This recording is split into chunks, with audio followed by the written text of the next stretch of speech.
warahmatullahi wabarakatuh. Innal hamdalillah nahmaduhu wa nasta'inuhu wa nastaghfiruh wa na'udzu billahi min shururi anfusina wa min sayyiati a'malina.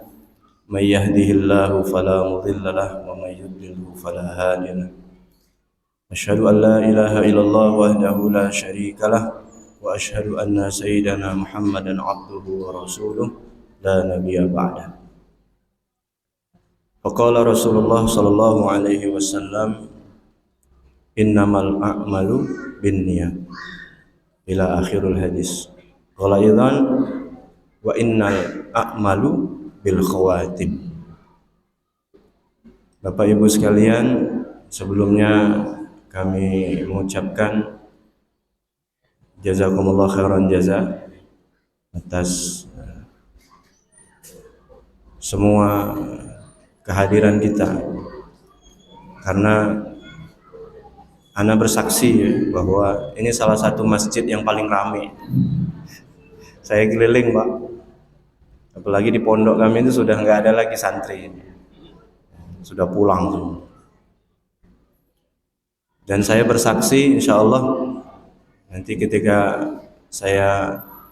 nanti kita semua di yaumil hisab, ya, tolong cari kami, karena saya yakin Bapak Ibu sekalian ahli surga, insya Allah. Bapak Ibu sekalian dirahmati Allah, saya buka dua kisah. Ketika Rasulullah Isra Mi'raj itu, beliau menjumpai beberapa orang ar-rajul, disebutkan hadis itu rajul, yaitu karena di sana nggak ada lagi usia tua, ya. Jadi rata-rata masih muda, pemuda dan pemudi yang sedang disiksa oleh Allah Subhanahu wa Ta'ala. Tapi anehnya, disiksanya itu sebelum masuk neraka. Dicambukilah mereka, diseret dari kakinya, mukanya tuh dialas, ya, menuju neraka tadi. Lalu ketika berjumpa dengan Rasulullah, mereka ngomong, ya Rasulullah, ashfi'ni ya Rasulullah, ya Rasulullah, syafaati kami ya Rasulullah. Jerit mereka. Rasulullah terkejut, dia kira itu bukan umat Rasulullah. Maka beliau langsung mengangkat tangannya. Lalu malaikat yang ingin mencambuk orang yang dicambuki tadi itu menahan tangan Rasulullah. Ya Muhammad, inna khasmu Ramadan. Wahai Muhammad, tahu tak kamu siapa mereka? Ngapa mereka disiksa sebelum masuk neraka? Mereka ini adalah orang-orang yang memusuhi Ramadan. Jadi para mufassir mengatakan hadis ini, orang yang memusuhi Ramadan itu, Bapak Ibu sekalian, bukan hanya tidak menjalankan puasa saja, tapi dia mengolok-olok Ramadan.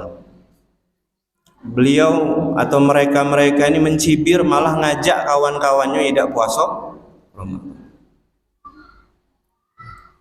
Malah dengan bangganya tidak berpuasa di hadapan orang yang berpuasa. Maka Rasulullah langsung membalikkan tangannya, dari tangan gini langsung balik tangan Rasulullah. Kata beliau apa? Saya tidak bisa memberikan syafaat bagi orang-orang yang memusuhi Ramadan. Siapa lagi Bapak Ibu sekalian yang bisa memberikan syafaat? Jadi kalau bahasa sekarang tuh wong dalamnya kayak gitu di yaumil hisab kayak Rasulullah. Wong dalam itu Rasulullah. Itu tidak bisa menyelamatkan orang-orang yang memusuhi Ramadan. Dan ana yakin tidak ada mereka di antara kita. Karena buktinya dari minggu kemarin ana duduk tegak di sini, alhamdulillah. Malah tadi anak-anak rame gitu, malah ada yang duduk di sini. Kalau tempat lain Bapak Ibu sekalian lenget kalau tinggal satu sap gitu. Subhanallah. Aku kira tadi makin dikit, rupanya subhanallah. Jadi saya bersaksi bahwa Bapak Ibu sekalian adalah orang-orang terbaik insyaallah yang ada di Komplek Patra. Kisah kedua, ada seorang laki-laki yang ahli maksiat. Ini di zaman sekarang. Kami di pondok Salafiyah ini biasa ya membaca kisah-kisah seperti ini untuk memberikan semangat kepada ahli-ahli Al-Quran untuk beribadah. Jadi ahli maksiat ini, pemuda ini gawenya tuh nauzubillah, sampai kalau dihitung sholat masih banyaklah tangan dia daripada jumlah sholatnya. Namun suatu ketika memang hidayah itu milik Allah, terbetik hatinya ketika datang bulan Ramadan tuh beli baju baru, Bang. Beli parfum, pokoknya gantengnya nih, potong rambut gitu. Kawan-kawannya tuh merasa aneh, ada apa kok nih lur? Biasanya tidak pernah ke masjid, tidak tahu aku gitu. Aku ada duit, habis gajian nak beli baju, beli minyak wangi, potong rambut. Qadarullahnya Bapak Ibu sekalian, Ramadan itu adalah Ramadan terakhir dia. Meninggal ya Bapak Ibu sekalian. Karena kita tidak tahu. Mungkin kami yang di sini Al-Fakir tegak di sini kejiwaannya sehat. Tapi bisa baik kami yang duluan. Tapi jangan dulu ya. Banyak dusun. Ketika beliau meninggal, 3 hari setelah itu ada seorang alim. Nah, kami beriman seperti itu. Kami mengimani mimpi itu bagian dari nubuah. Karena seperti Nabi Yusuf alaihissalam, Rasulullah dan sebagainya, mimpi itu bagian dari Allah bukakan hijab. Dia bermimpi, dia ketemu alim tadi, seorang ustadznya. Ustadz ini bermimpi ketemu ahli maksiat tadi. Bajunya bagus, mukanya bersinar, dipeluknya kiai itu. Ustadz, kata dia, aku diselamat ke Ramadan, kata. Aku diselamat ke Ramadan. Jadi dua kisah ini memberi gambaran Bapak Ibu sekalian. Ramadan ini detik demi detiknya barokah. Kayak tadi kan. Saya sedih sebenarnya, kas kita cuma 2 juta. Tapi bangga juga, rupanya ada yang bersedekah dengan hampir jumlahnya sama. Dan saksikanlah Bapak Ibu sekalian, sakit Bapak Ibu, batuk-batuk dari tadi itu bukti bahwa ini para ulama mengatakan ya, bukan kami ya. Orang yang sakit di ujung Ramadan itu puasanya berhasil. Iya, dipastikan dengan sakitnya Allah ampuni dosanya. Tapi jangan disakit-sakit ke batuk kalau kayak semua. Jangan.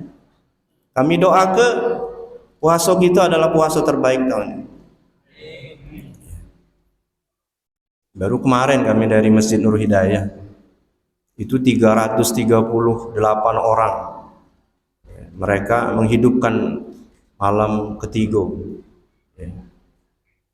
akhir Ramadan. Ramian wajah anak-anakku, bujang-bujangku bawa ke Masjid Nur Hidayah.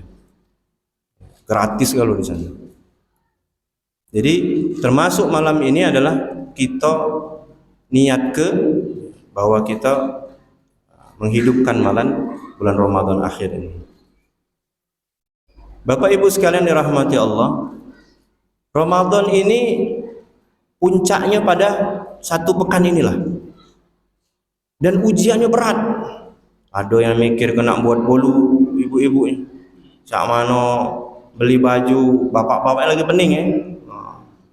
Oh ini berapa juta beli baju untuk anak-anak nih kan, lagi bujang. Ini digangguannya luar biasa. Ini bukan setan, ini hawa nafsu. Hawa nafsu Pak, Bu, ganggu kita ibadah Ramadan pada akhir bulan ini. Itulah banyak yang saya ceritakan ketika saya ngisi ke masjid-masjid itu kosong lah loh Pak, sedih rasanya. Tapi di sini subhanallah luar biasa yang bertambah gitu. Ini yang saya takjubkan. Dan Ramadan ini puncaknya yakni pada pekan inilah. Maka kata Rasulullah, ikatlah ikat pinggang kalian. Malah Rasulullah itu maaf ya, ada orang mengatakan ini tabu, itu tidak berhubungan dengan istrinya pada pekan terakhir ini. Bayangkan istri Rasulullah itu 12. Rasulullah tidak keluar dari masjid itu. Kalau kami dulu masih bujang, itu saya itu juga. Ada yang sampai 8 kali khotam dalam 3 pekan terakhir Ramadan. Waktu masih bujang, 20 tahun yang lalu. Tapi sekarang tidak baca, ya. Kita masih harus bekerja di pondok dan sebagainya. Jadi kata Rasulullah bahwa amal itu tergantung dengan akhirnya. Dan ini terjadi pada pemuda yang maksiat tadi. Jadi moga-moga suara aku yang keluar dari Masjid Izzatul Islam ini terdengar. Jangan patah semangat bagi orang-orang yang ingin rahmat dari Allah pada bulan ini. Pemuda tadi bekalnya cuman minyak wangi, baju baru, gunting rambut. Ya. Modalnya barangkali tidak lebih dari 300.000 itu.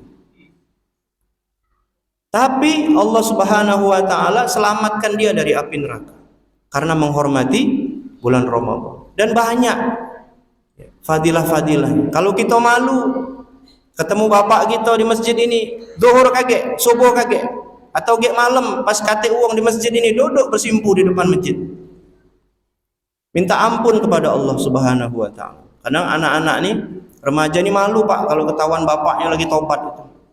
Apalagi bapaknya, no, jadi alim anakku. Nah, lari anak gitu. Kalau anak kita lagi agak tobat-tobat berpeci, Pak, diem ke baik. Alhamdulillah anak. Wah. Kalau ibu-ibu, Bu, Fatihah ke Bu, anak-anak kita. Kalau aku nih Pak, Bu, tempat curhatnya uang nak bercerai. Banyaknya nak bercerai. Ustaz, mak mano laki aku nih selingkuh lah, inilah itulah. Bu, lisan seorang istri itu Bu berat, apalagi wanita solehah. Fatihah ke laki kita, anak kita. Tidak berat Fatihah. Paling 15 menit sambil ngongseng apa? Al-Fatihah. A'udzubillahi minasyaitonirrajim. Bismillahirrahmanirrahim. Boleh Bu. Jangan di kamar mandi, baik. Sambil nitik mata, ya Allah, laki aku ya Allah dak puasa. Al-Fatihah. Jangan ribut. Ramadan ini tidak boleh ribut. Insya Allah Allah kasih hidayah. Kita minta pasangan kita, anak-anak kita dapat hidayah pada Ramadan ini. Kalaupun sudah dapat hidayah, Allah istiqomah. Bapak Ibu sekalian dirahmati Allah Subhanahu wa taala, ada 3 syarat kalau kita ingin istiqomah. Dan ini syarat hamba yang dicintai Allah Subhanahu wa taala. Pertama, Bapak Ibu sekalian, adalah aksaru zikr, memperbanyak ingat pada Allah. Ini pernah terjadi ketika Fatimah Az-Zahra lagi hatinya tuh lagi gundah gulana, lagi capeknya. Ketika lagi sakit badannya, suaminya dak katik duit, dak katik yang dia bisa makan kecuali yang ada dalam dapur dia. Maka ketika ketemu ayahnya, baginda Nabi Muhammad, ya Rasulullah, berikan 1 khadimat untukku. Rasulullah senyum karena baju Fatimah ini banyak tambalan Bu. Ibu ini kan cantik-cantik ya, tidak ada yang tambalan bajunya seperti Fatimah Az-Zahra. Karena miskin, suaminya tuh tukang ambil air di rumah orang Yahudi, Ali bin Abi Thalib itu, seorang kuli bangunan. Nangis Fatimah. Kata Rasulullah, ku beri engkau zikir 3 ini, akan Allah angkat sengsaramu, gundah gulana. Subhanallah walhamdulillah wallah. Sambil ngongseng tempe tadi Bu, subhanallah subhanallah. Kalimat subhanallah ini pada pekan kemarin saya sampaikan, itu minta mukjizat dari Allah. Kalau kita ada masalah pada bulan Ramadan ini, pada sujud itu nah. Subhanallah, ya Allah, aghisni ya Allah, aghisni ya Allah, tolong aku ya Allah. Pas sujud itu, ini pas ngongseng tempe. Subhanallah, subhanallah, subhanallah. Fatimah ada tempe, dia lagi ngulek gendum yang kasar itu. Subhanallah, subhanallah. Dipraktekkan langsung di hadapan Rasulullah. Walhamdulillah, walhamdulillah, walhamdulillah. Tahu tak Bu terjadinya Bu? Setelah 3 zikir ini, ulekannya bergerak dewek. Bayangkan Bu, karena yang ngasih zikirnya Rasulullah, Yang gawe kenyo putri Rasulullah sendiri, bergerak lumpang. Kalau kita mental lumpang kan bisa, tapi harus paham maknanya. Ya Allah, tolong aku ya Allah.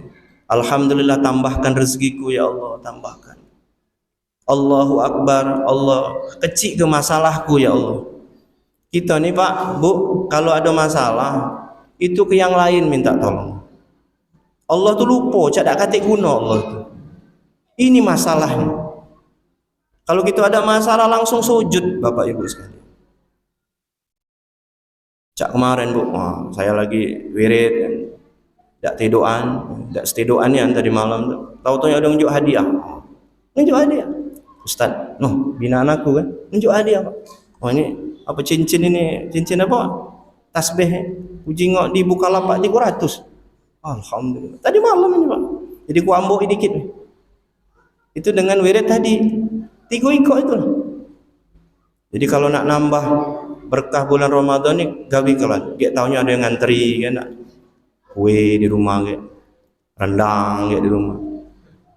Insyaallah. Aksaru zikr yang pertama itu. Yang kedua ajib, buatlah takjub Allah pada bulan Ramadan. Secapek-capek seorang laki-laki ketika dia lagi berjuang di jalan Allah Subhanahu wa taala, nisbatkan itu untuk ibadah kepada Allah. Panas Pak Bu hari ini, berdengkang pening.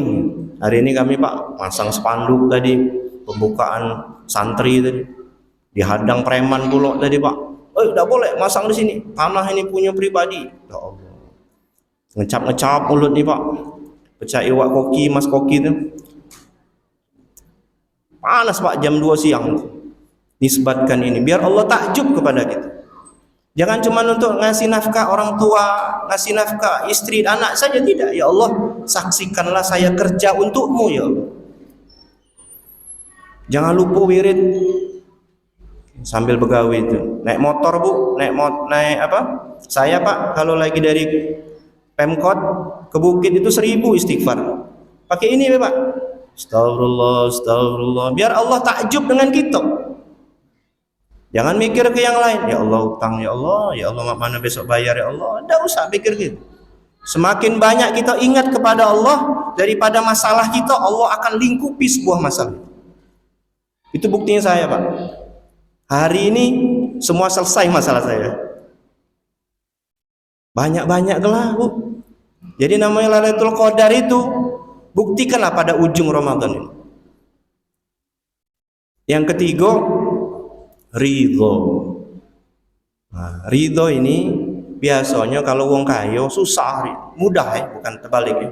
Wong kaya itu mudah ridho, aku ridho. Punya Pajero, lemah Pak. Tapi kalau lagi saro, lagi buntu, kate baju, kate duit untuk beli baju untuk, nah ini ridhonya susah. Ridho mak mana lagi buntu. Itu paling berat. Tapi ketika seorang yang lagi fakir, lagi susah, dak kate duit, ridho dengan keadaannya, subhanallah. Buktikan Pak kalau tidak percaya. Saya memaknai subhanallah wa bihamdi, subhanallahil azim, astaghfirullah itu. Ini guru saya ngajarkan ke kami. Silakan ini dilafalkan sebelum sholat subuh dan setelah maghrib 100 kali. Kemarin Pak ada yang ngamplopi saya Pak 1,5 juta. Nah ini, selesai masalah sikap. Demi Allah, demi Rasulullah, saya saksikan. Nak netes tak boleh. Saya takjub kepada Allah. Ya Allah benar kalimat ini. Subhanallah wa bihamdi, ya Allah engkau maha terpuji dengan dirimu, dengan keputusanmu. Subhanallahil azim, dengan ketetapanmu. Hari ini ngapo? Kondisinya apapun kita ridho kepada Allah. Astagfirullah. Astagfirullah, aku ini berburuk sangka kepadamu ya Allah. Kita ini lagi diuji oleh Allah. Kan lagi sekarang lebih banyak langsung lagi saro kan daripada lemaknya kan. Jualan kadang laku kadang tidak, nunggu THR tidak turun-turun. Pujilah Allah sebanyak-banyak. dengan seiman-iman. Jangan cuma lafal saja seperti burung beo itu kan pintar. Assalamualaikum, assalamualaikum, tapi dia tidak paham dengan apa yang dia ucapkan. Tapi seorang mukmin itu ridho dengan Allah. Aku raditu billahi rabba. Aku ini ridho dengan segala ketetapan Allah.